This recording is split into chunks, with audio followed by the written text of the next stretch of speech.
And this is the glossary section of the Internet Home Inspection Standards of Practice course. And we're approaching the end of the course itself. Coming up is the Code of Ethics, an instructional video of how to perform an inspection, so we get to apply the standards that we just learned about. And there's some writing assignments that every student must do. And the glossary of terms is important because we have to be on the same page as home inspectors, using the same terminology.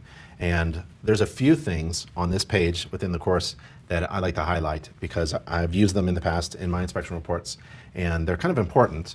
Accessible is really important to be used properly. And it's, in my opinion, I use this.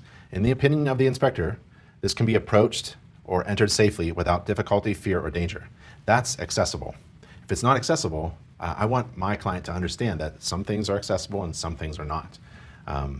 And when there is, let's see, a component, I use the term component and system a lot. A component is part of a system, and it's a permanently installed attached fixture or element or part of a system, and a system is a bunch of components put together.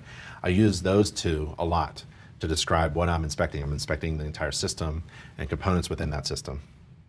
And then when I recommend correction, what does that mean, correction? It means something that is substituted or proposed for what is incorrect, deficient, unsafe, or defect.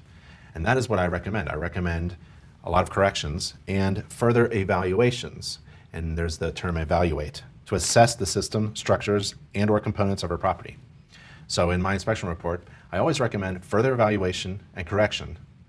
And it should take place prior to closing if my client is buying the home, so that someone else after me can come in, a contractor, and further evaluate, because I'm only doing a visual inspection. The contractor, hopefully, is going to get in there with his hands, and really tear things apart and hopefully find other problems. That's not my job. My job is to report upon defects that I both observe and deem to be material. And if that happens, I recommend correction and further evaluation prior to closing, so that somebody can come in and see things I didn't see. That's highly possible, because conditions can change right after a home inspection is completed. So when someone else comes in, it could be a whole new ballgame. Something could have changed right after I left. So I like to use these terms a lot, over and over again. And the term material defect is important as well. It's a specific issue with a system or component of a residential property that may have a significant adverse impact on the value of the property, or that poses an unreasonable risk to people. And the fact that a system or component is near, at, or beyond the end of its normal useful life is not in itself a material defect. And we talked about that earlier in the previous videos of the course, where if you have a roof in bad condition, that's not necessarily a material defect. And report is important as well. It's the verb form. To report upon something is an action, and it's to express or communicate or provide information in writing, to give a written account of.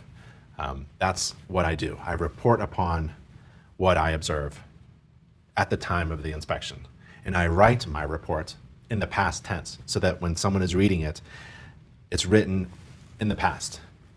It isn't making any comments upon the present condition of the home, because the present condition, well, I'm not even there. I may have inspected the home a month ago, and someone's reading my report, and it sounds like I'm commenting on the present condition, and that's not what I intended to do. I want to communicate in my report, I want to report upon the observed conditions at the time of the inspection in the past. So a couple things in the glossary are important. And then the next sections are Code of Ethics, there's a video, there's an TV, there's 2 writing assignments, and there's the final exam. So congratulations, you're almost there. Keep going on with the next sections. This is the last video of the course. And remember, the final exam is at the bottom left corner of the course navigation menu. You have to pass it with an 80% or better. As soon as you do, well, if you don't, you can retake the exam over and over again. And as soon as you pass it, you can immediately download the certificate of completion. And I'm confident that you will complete the Internet Home Inspection Standards of Practice course. All right, I'm Ben Gromicko from Internet. That's the International Association of Certified Home Inspectors. See you in another course. Bye.